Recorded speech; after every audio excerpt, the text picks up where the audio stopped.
The recovered materials, known collectively as the Barrow House Tapes, consist primarily of 8mm film reels paired with magnetic audio tapes. These artifacts came to light during the clearance of a rural property in an unsettled county district, flagged for demolition but ultimately never demolished according to county records. The collection was discovered in a small wooden cabinet, its exterior showing signs of prolonged exposure to humidity and temperature fluctuations. The cabinet itself was found in what had once been the farmhouse's parlor, a space now devoid of furniture or personal effects. The name Barrow House was identified through faded handwritten labels on several reel canisters and on a set of brittle audio tape boxes. Physical inspection of the materials revealed notable inconsistencies from the outset. Several reels were mislabeled or bore contradictory markings. For example, a canister marked Reel 2 contained footage approximately twice the length expected and included scenes matching descriptions found on the label of Reel 4. Similarly, tape boxes were labeled in a sequence that did not correspond to the order of the reels they were paired with. These discrepancies complicate efforts to establish a linear narrative timeline. The film itself exhibited varying degrees of chemical degradation, with some frames suffering from emulsion flaking, resulting in brief visual interruptions. The magnetic tapes showed signs of oxide shedding, causing audio dropout and distortion across multiple segments. The content within these media documents, a sustained investigation by a solitary individual, identified only through a few recurring references in the accompanying handwritten field notebooks. The researcher's name is incomplete due to water damage on several pages, although the partial name H. Mercer appears frequently. The notebooks contain detailed observations on the farmhouse's interior, accompanied by architectural sketches with multiple overlays indicating repeated revisions of floor plans and structural measurements. These revisions become increasingly complex and contradictory as the investigation progresses. From the earliest footage and recordings, the researchers' mission was to document subtle anomalies in the house's internal geometry. The materials suggest that the farmhouse was structurally conventional at a cursory glance, but exhibited perplexing inconsistencies upon closer measurement. Door frames appear off-kilter between observations. Hallways seem to extend or contract subtly depending on the time of day or the recording session. And room dimensions fail to remain constant. The researchers' spoken narration initially focuses on quantifiable discrepancies, citing precise measurements to the fraction of an inch, and noting minor deviations from original architectural expectations. The initial synchronization of film and audio is relatively stable.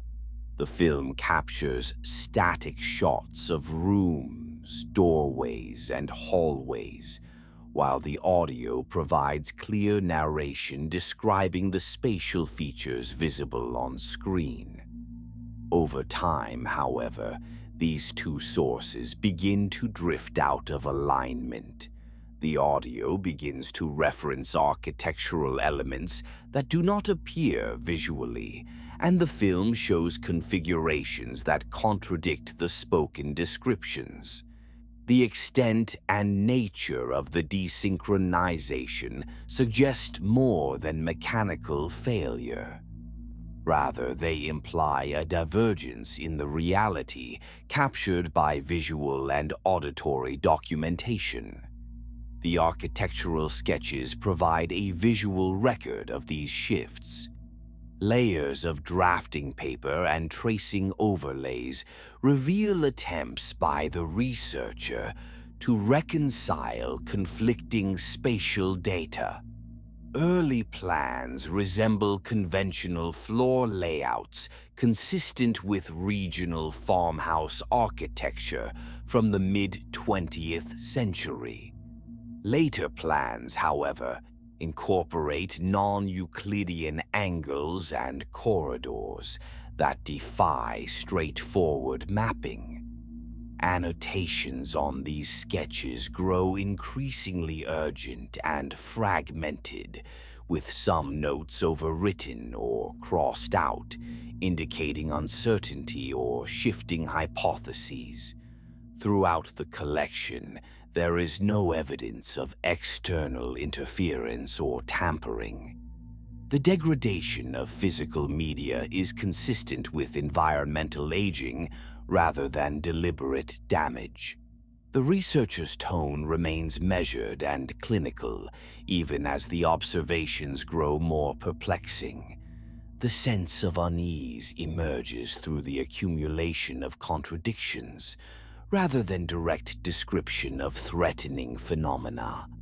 No entities or figures are visible in the footage. No overt events of violence or distress are recorded. Instead, the materials document a gradual unraveling of spatial coherence within a domestic environment. Cross-referencing these materials with previous Vault 13 archives uncovered a handful of similar cases involving structural anomalies.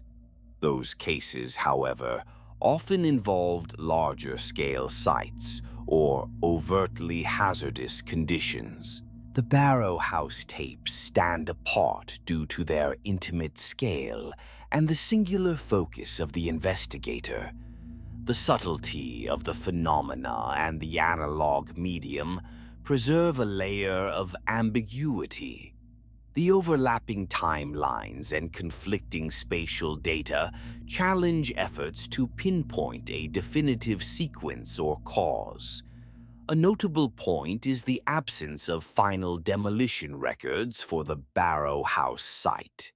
County archives indicate that the property was slated for removal, yet no permit was issued, and the house was reportedly vacant for decades. The subsequent disappearance of the physical structure from public records raises questions about the fate of the site after the materials were recovered. Attempts to locate the original location using the researchers' sketches and known regional landmarks have been inconclusive. Technicians involved in the restoration and digitization of the tapes reported unusual effects. One engineer noted a sensation of disorientation after extended viewing sessions, accompanied by brief but unexplainable memory lapses. Such accounts were documented but not investigated further due to the absence of definitive causal links. Preservation protocols were adjusted to limit exposure times during review. The Barrow House tapes offer a unique window into an anomaly that resists conventional understanding. The materials provide a layered record of observation and documentation, marked by increasing fragmentation and contradiction. Their physical condition, labeling inconsistencies and content, all reflect a phenomenon that subtly undermines the reliability of perception and recording. Further analysis is constrained by the limitations of the media and the unresolved nature of the site's history. The tapes remain classified within Vault 13 archives, with restricted access advised to prevent disorientation or compounding confusion among researchers. The initial phase of the research, documented in the Barrow House Tapes, begins with what appears to be a methodical survey of the farmhouse's interior. The earliest 8mm reels, accompanied by audio recordings from magnetic tape, show a deliberate attempt to establish a baseline for measurement and spatial orientation within the structure. The researcher, identified only by the partial signature H. Mercer in the handwritten notebooks, approaches the building with precision, instruments, and a meticulous note-taking system. The earliest footage consists primarily of static camera placements in various rooms, capturing doorways, corners, and hallways from multiple vantage points. Measurements are taken with a steel tape measure, and the researcher narrates the process, citing dimensions of walls, ceiling heights, and doorway widths. These initial data points mostly align with conventional farmhouse architecture typical for rural settings in the mid-20th century. The house itself appears ordinary, with wooden floors, plaster walls, and modest furnishings. Nothing in the visual record suggests structural damage or decay at this stage, though there is a perceptible emphasis on documenting every detail in a way that suggests anticipation of irregularities. From the beginning, however, subtle inconsistencies arise in the data.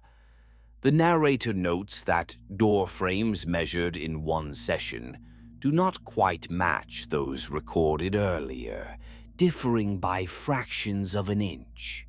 Such discrepancies, though small, prompt repeated measurements and the creation of revised floor plans, which are preserved in the accompanying notebooks.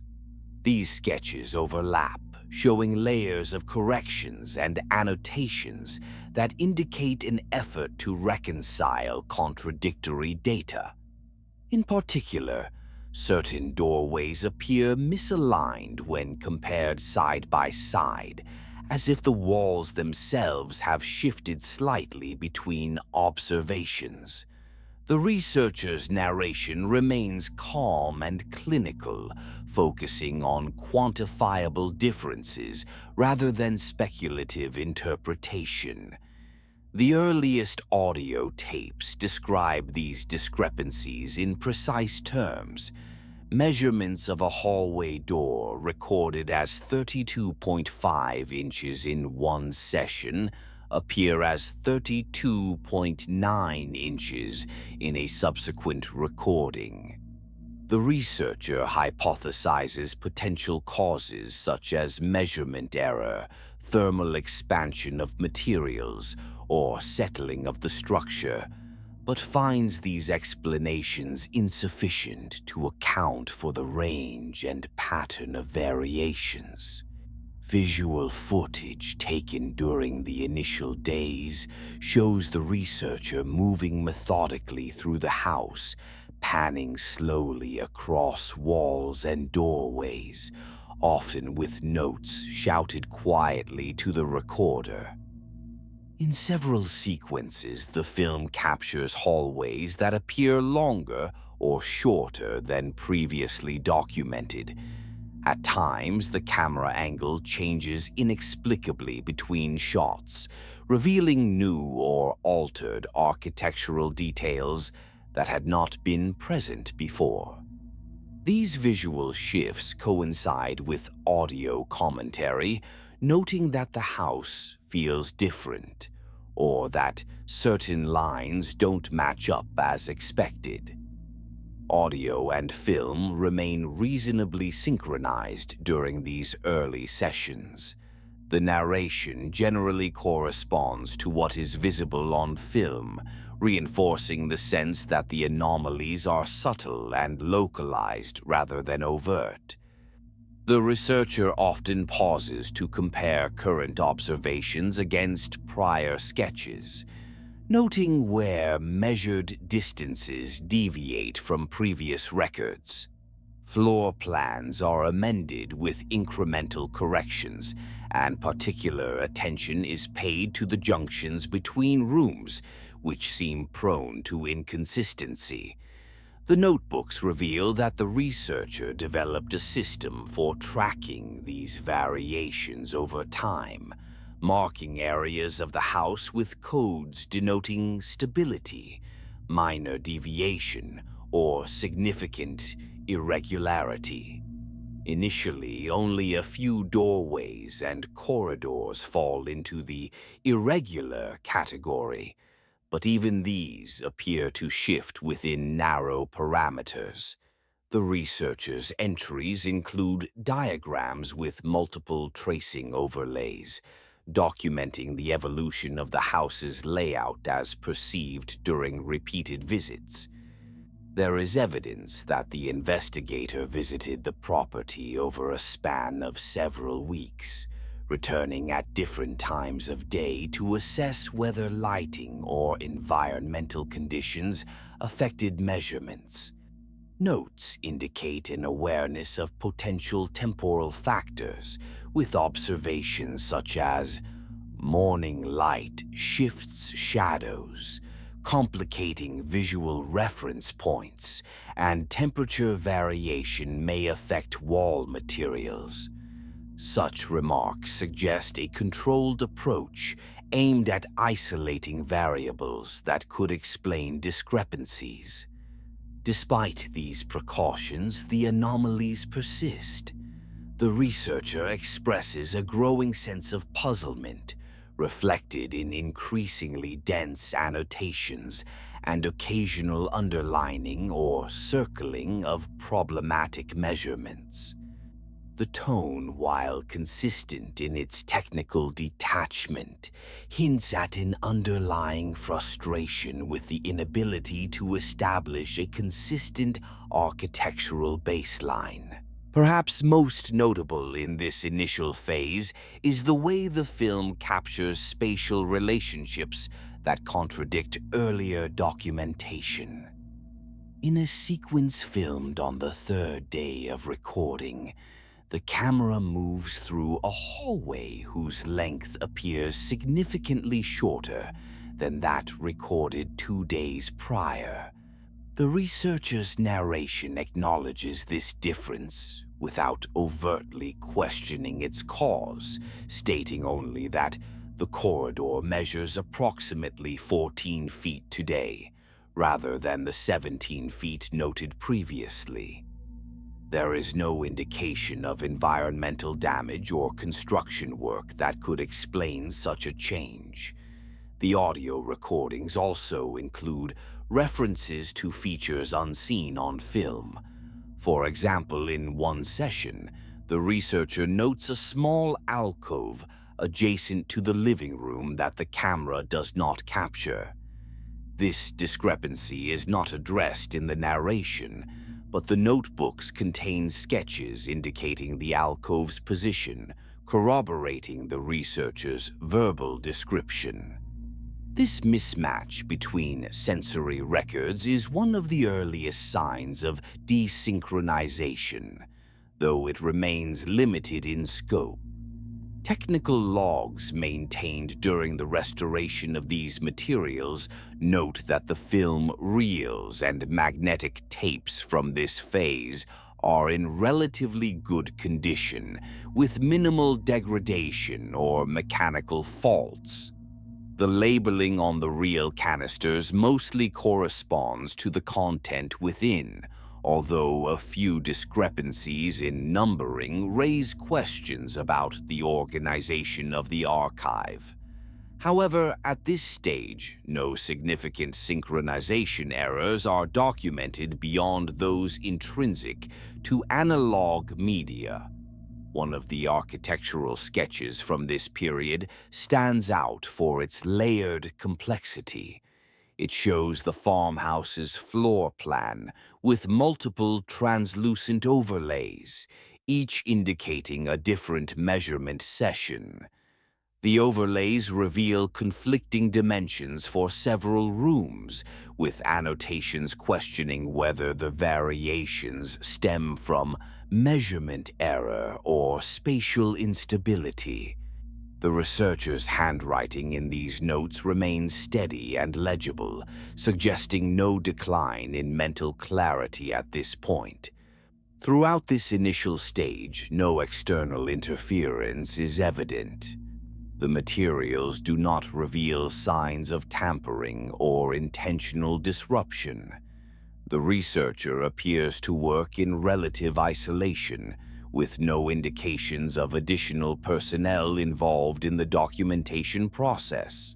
Correspondence found among the archival materials suggests occasional communication with regional historical societies, but there is no record of collaborative field work.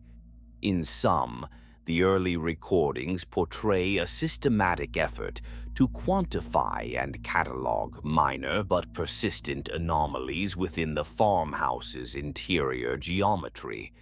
The data reveal a pattern of subtle shifts in door frame alignments, hallway lengths, and room dimensions that defy straightforward explanation.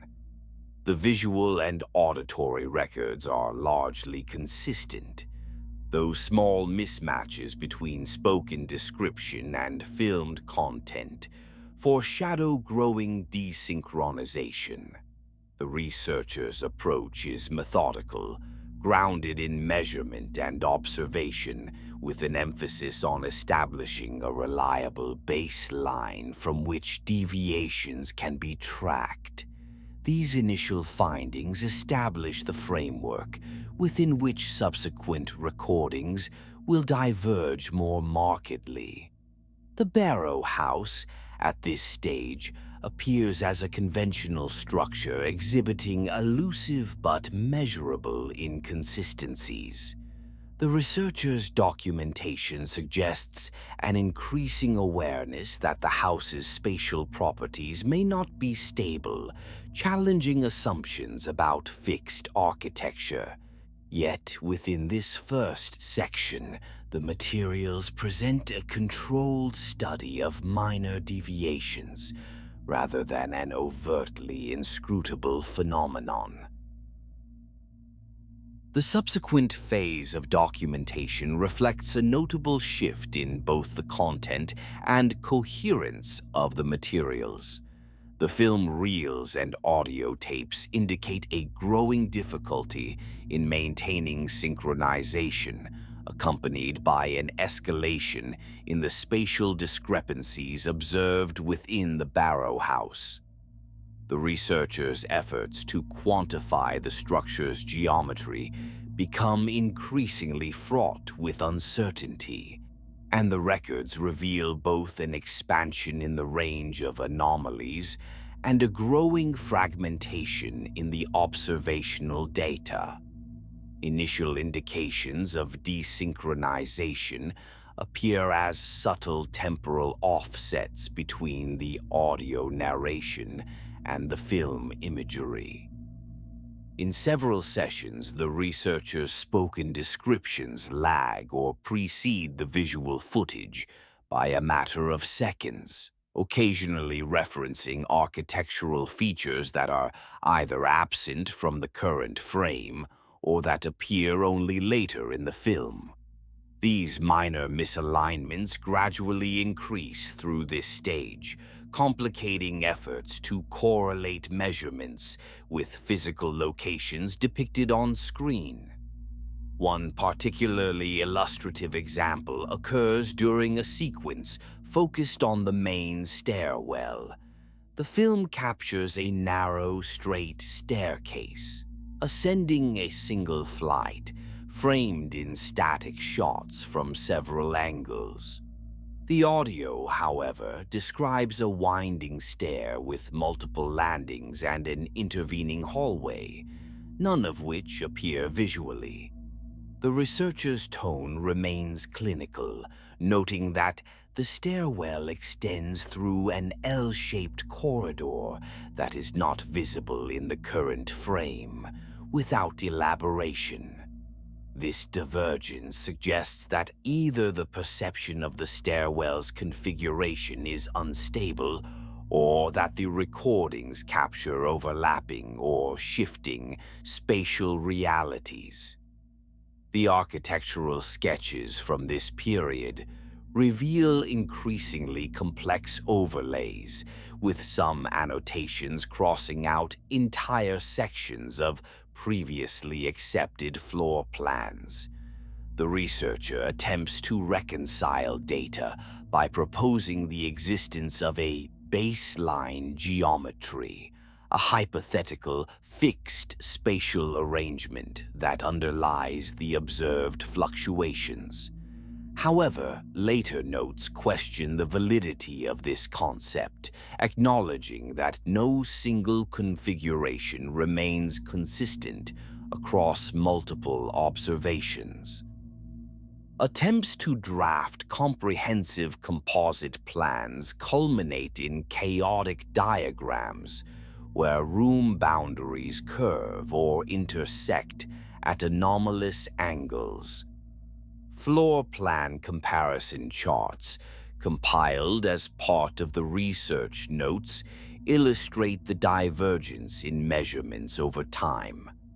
Hallways are documented as both extending and contracting by several feet between visits. Doorways shift laterally by increments too large to be attributed to measurement error alone. In one record, a doorway initially noted as facing east is later described as oriented northeast, though no physical reconstruction is documented. These discrepancies are not accompanied by any explanation of structural alteration or environmental cause, reinforcing the impression of an unstable interior framework. The film reels exhibit scenes that conflict with prior footage of the same spaces. In one instance, a room previously recorded as a rectangular sitting area is shown with an additional doorway leading to an unrecorded corridor. The audio recording from that session, however, describes the room as enclosed on 3 sides with no exit except the main entrance. The researcher's narration does not acknowledge this contradiction. Instead, there is a detached acknowledgement of variations in perceived spatial boundaries, without further hypothesis. The handwritten field notebooks from this stage reflect a shift in the researcher's focus. The entries reveal a mounting preoccupation with establishing a control reference point within the house, a fixed location from which all other measurements might be reliably taken. The researcher describes setting up a series of markers and reference grids, but notes that these too appear to shift position between visits. One entry reads, "Marker 3, placed on the threshold of the east room, was absent upon return, replaced by a marker of unknown origin. This observation is left unexplained, with no indication of tampering or external interference." Audio synchronization logs from the restoration process document increasing challenges in aligning the film and tape content. Technical notes describe frequent frame skips and variable tape speed fluctuations that complicate digital resynchronization. However, the patterns of misalignment do not correspond solely to mechanical degradation. Certain intervals show synchronization briefly restored, only to degrade again unpredictably. These observations imply a dynamic alteration in the relationship between visual and auditory records, rather than a static media fault. The researcher's narration during this phase becomes more introspective, occasionally acknowledging the limits of empirical observation. Passages such as "the house's internal configuration evades definitive measurement," and "the structure resists categorization by conventional architectural paradigms," appear with increasing frequency. There is no overt expression of panic or distress, but the meticulous tone gives way to hints of bewilderment. One particularly disquieting audio excerpt features the researcher describing a hallway that extends beyond known parameters, with a length inconsistent with exterior wall measurements. The film simultaneously cuts to a shot of the same corridor, but the length appears truncated, terminating in a blank wall that contradicts the verbal description. Attempts to synchronize these conflicting accounts reveal no consistent pattern.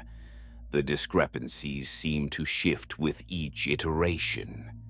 As the recordings progress, the researcher records attempts to document temporal variables, hypothesizing that the house's geometry may fluctuate according to time of day or environmental conditions. Some sessions are annotated with references to external factors such as atmospheric pressure, ambient temperature, and solar angle. Despite these efforts, no clear correlations emerge, and the anomalous behavior persists across all temporal contexts sampled.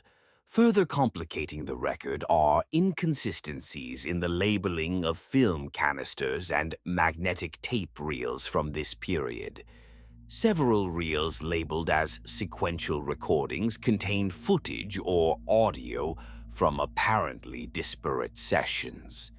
This disorganization may reflect the researcher's own confusion, or could indicate a breakdown in the archival process. Regardless, the inconsistencies add another layer of ambiguity to the attempt at establishing a coherent timeline. Field notes include observations of the researcher's behavior, implied through the tone and content of narration, rather than direct recording. There is an increasing fixation on cataloging baseline geometry, with a sense of urgency, as if the shifting architecture threatens to elude documentation entirely. The researcher comments on discrepancies that multiply with time and an accelerating divergence between observed and recorded reality, though the exact implications remain speculative. Notably, there are no indications of external human presence or interference during this stage. The materials continue to document a solitary investigation, devoid of interaction with other personnel. The absence of any apparent structural damage or environmental cause for the discrepancies further isolates the phenomenon within the house itself. The film restoration technician's notes from this phase mention a recurring phenomenon whereby certain shots exhibit subtle visual distortions. These include mild warping of edges, inconsistent lighting angles that do not match natural sources, and occasional flickering that cannot be attributed to film decay. Such anomalies do not manifest uniformly, but appear intermittently, correlating loosely with periods of pronounced audio-visual desynchronization.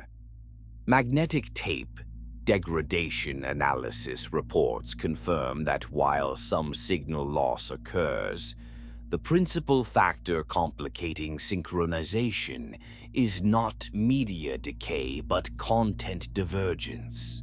The audio tracks themselves contain spoken descriptions and ambient sounds that contradict the visual record, rather than merely suffering technical faults.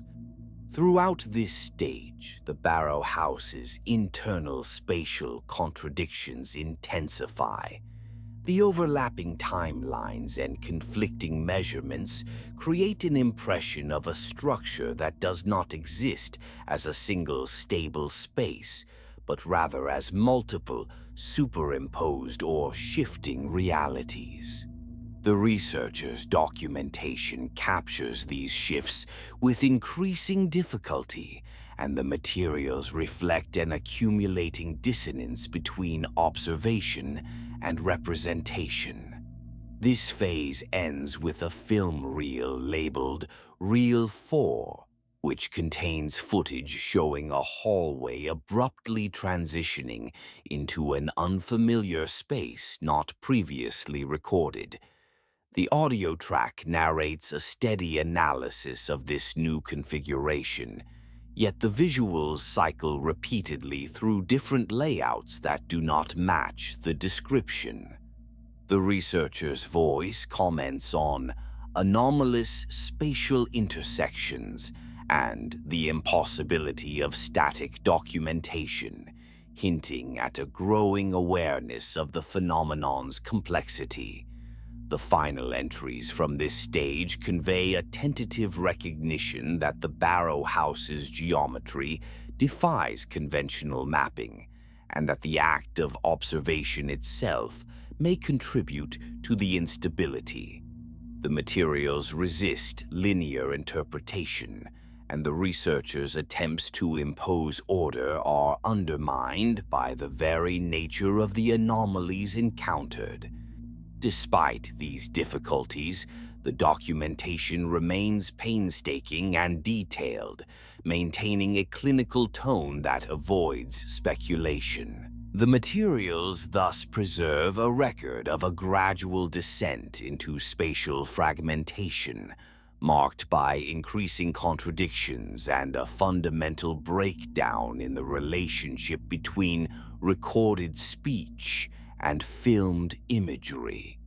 The Barrow House, as captured in this phase, illustrates a phenomenon where architectural coherence becomes elusive and the boundaries between observed reality and recorded memory blur into uncertainty.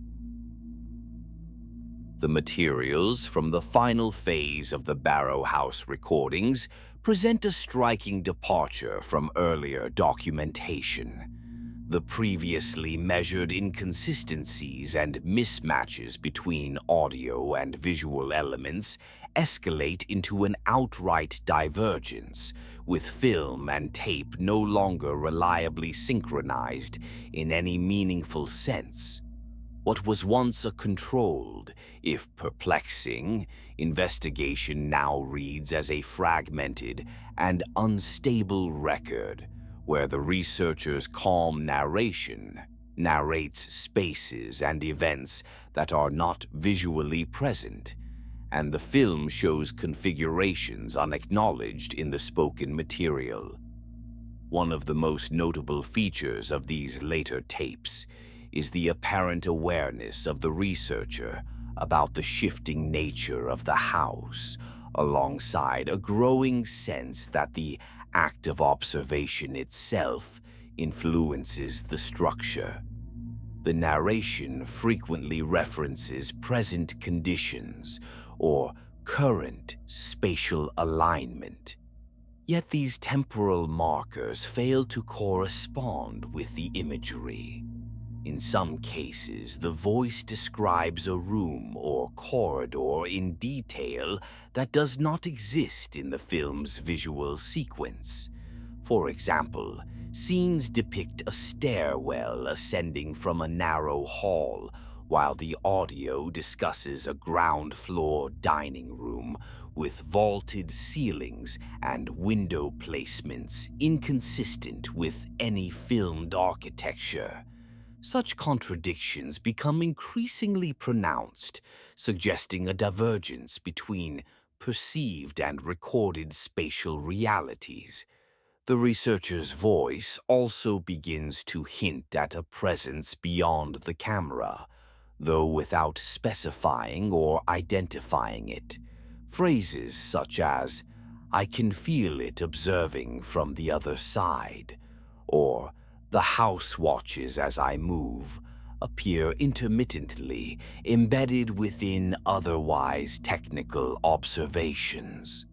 These comments lack overt emotional expression, maintaining the detached tone characteristic of earlier recordings, but their inclusion marks a subtle shift in the researcher's focus, from external measurement to internal experience.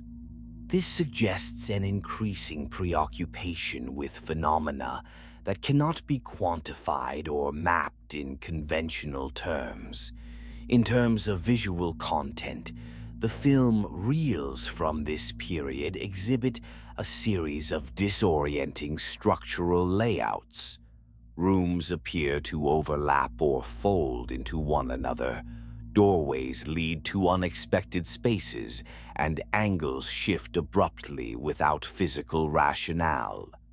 The architectural sketches, while still present, have become more abstract, layered with translucent overlays that obscure rather than clarify the floor plan.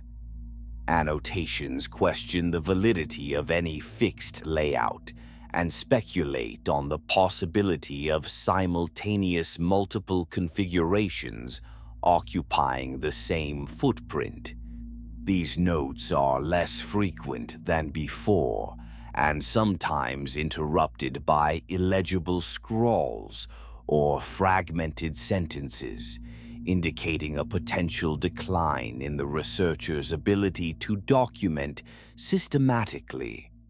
The labeling of the reels and tapes is increasingly inconsistent. Canisters marked as Reel 5 may contain footage matching content from Reel 3, while audio tapes lack any clear identifying marks. The restored media technicians report multiple attempts to realign audio and video tracks, all unsuccessfully. The synchronization logs indicate that even digital adjustments fail to reconcile the discrepancies, and in some instances, attempts to fix timing produce new contradictions. Audio that predates or postdates the visual footage by significant margins with no stable frame of reference. One particularly perplexing artifact is the final recording, labeled Reel 6, Final Survey. This tape is partially erased and severely degraded, but the recovered audio conveys a narration that departs entirely from previous patterns. The researcher speaks in the present tense of spaces that resemble neither the farmhouse nor any previously documented area. References to walls lined with screens, a chair facing an unseen observer, and an endless corridor lit by fluorescent panels evoke an environment more akin to an institutional or technological setting than a rural dwelling.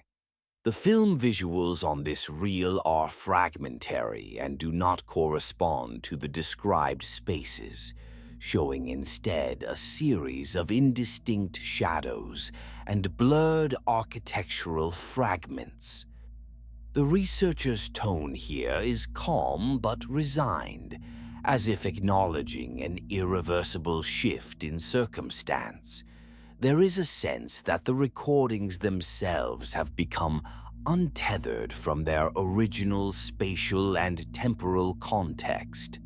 The final audible words on the tape allude to being watched from all sides and within every frame, implying a collapse of boundaries between observer and observed. This suggestion of overlapping perspectives or realities aligns with the observed media discrepancies but resists further interpretation. Throughout this stage, there is no indication of external intervention or tampering beyond the natural decay of analog materials. The deterioration seems inherent to the content rather than imposed by environmental factors. Restoration logs note unusual anomalies in tone and frequency within the magnetic audio signals that defy standard analysis, further complicating attempts to reconstruct the original sequences. The archival documents also include a brief, incomplete journal entry from the researcher dated shortly before the final recording.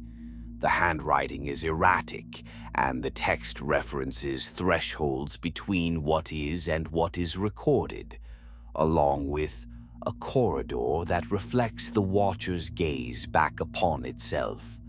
The fragmentary nature of this note mirrors the confusion evident in the audio-visual materials, underscoring the breakdown of coherent spatial description. An additional point of interest is a report from a media technician who reviewed these final reels. The technician described an unusual experience of spatial disorientation, briefly feeling as though the viewing room itself was shifting or folding. While the report is anecdotal and subjective, it suggests that the phenomenon recorded in Barrow House may extend beyond the original site, affecting those who engage with its documentation. The cumulative effect of these later recordings is a disquieting impression of a place and a record that resists stable representation. The Barrow House, as captured in its final documented moments, occupies multiple overlapping realities that cannot be unified into a consistent spatial narrative. The researchers' calm, clinical narration belies a gradual loss of anchoring in physical space, culminating in a final sequence that seems to exist outside the boundaries of the farmhouse entirely. The materials end abruptly, with no clear resolution or indication of subsequent investigations. Attempts to reconcile audio and visual records in this phase prove futile, and the inconsistencies appear to multiply rather than resolve. The Barrow House tapes close on a note of profound uncertainty, leaving open questions regarding the nature of the anomaly, the researcher's fate, and the relationship between observation and reality within this enigmatic structure. The final phase of the Barrow House tapes presents an escalation of irregularities, with previously noted divergences between audio narration and visual footage becoming irreconcilable. Attempts to realign the 8mm film reels with their corresponding magnetic tape recordings were unsuccessful, as the media themselves seem to resist coherent synchronization. Technical logs document repeated efforts, both manual and digital, employing frame-by-frame adjustments and spectrographic analysis, all of which failed to produce a stable alignment. Instead, the recordings exhibited erratic temporal shifts, with audio sometimes anticipating visual events by several seconds or lagging behind indefinitely. These inconsistencies do not appear random, but suggest an underlying disjunction between the spatial and temporal references encoded in the materials. The final canisters and tapes bear inconsistent labeling, with some reels marked Reel 6 Final Survey, containing footage unrelated to prior visual content. The film is fragmentary, dominated by indistinct shadows and architectural fragments that do not correspond to any known interior or exterior of the Barrow House. The audio narration on this reel diverges profoundly from earlier transcripts. The researcher's voice, though retaining a clinical tone, speaks in the present tense about environments that deviate from the rural farmhouse motif. References to walls lined with screens, an endless corridor lit by fluorescent panels, and a chair facing an unseen observer suggest a setting more akin to an institutional or technological facility. This is a notable departure from prior recordings, where the focus remained steadfastly on structural inconsistencies within the farmhouse. What is particularly compelling is the researchers' reported awareness of observation, as the narration hints at being watched from all sides and within every frame. This meta-commentary blurs the distinction between the observer and the observed, implying overlapping or simultaneous perspectives colliding within the recorded media.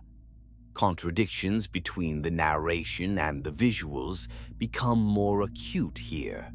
While the voice describes a stable environment, the film shows no coherent space. Instead, the imagery fluctuates between moments of near total darkness, flickering light, and undefined architectural shapes that resist definitive interpretation. Attempts to overlay the architectural sketches from this period failed to produce a consistent floor plan, as the drawings incorporate both faded earlier diagrams and newer, indecipherable markings. The field notebook excerpts from this period are fragmented and exhibit signs of distress. The handwriting is erratic, with several pages partially illegible due to smudging or overwriting.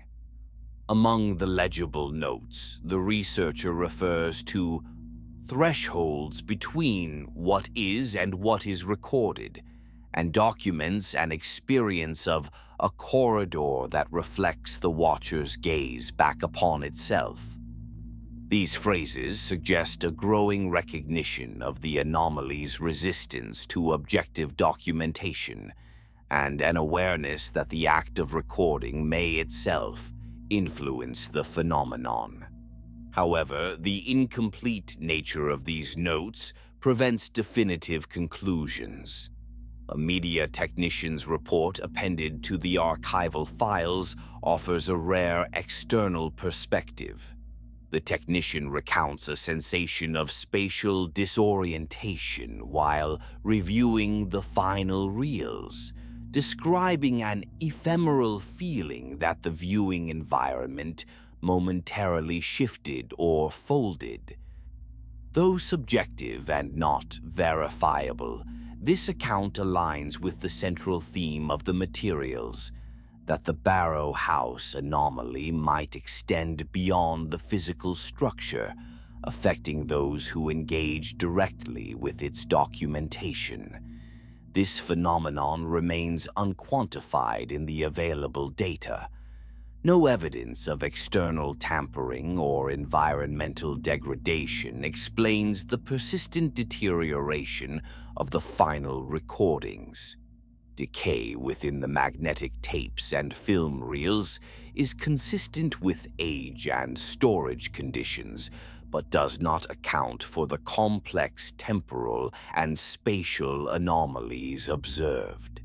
The restoration logs highlight unusual tonal and frequency disruptions within the audio signal on the final tapes, which resist standard correction techniques. These disruptions coincide with the most pronounced content discrepancies, reinforcing the impression that the media's instability is inherent to the recorded phenomenon, rather than an artifact of physical damage. Throughout this concluding stage, the researcher's demeanor in the audio remains calm but resigned, as if acknowledging an irreversible departure from known reality. The narration lacks the investigative rigor of earlier tapes, shifting instead towards contemplative observations and fragmented descriptions. The final audible words evoke a sense of entrapment within observation itself, being watched from all sides and inside every frame, which subtly transforms the recordings from mere documentation into a recursive, self-referential artifact. This shift complicates any attempt to situate the tapes within a conventional spatial or temporal framework. The Barrow House tapes end abruptly, with no indication of continued investigation or resolution. The materials resist stable interpretation, embodying a paradox of exhaustive documentation that nonetheless fails to capture a coherent reality. The anomaly's nature remains obscure, and the researcher's ultimate fate is undocumented. The absence of any permit or record of demolition, despite the property's scheduled clearance, suggests the house may have ceased to exist within official parameters, but not in recorded experience. Following standard vault protocol, these materials have been classified as restricted, and further attempts at cross-referencing with other known spatial distortion archives are discouraged due to the risk of compounding interpretative confusion. The Barrow House tapes remain a potent example of how observation can destabilize and fragment reality, with the recorded artifacts themselves becoming part of the anomaly they sought to document. This concludes the recovered file. May future listeners take caution in its implications. The Archivist, Vault 13.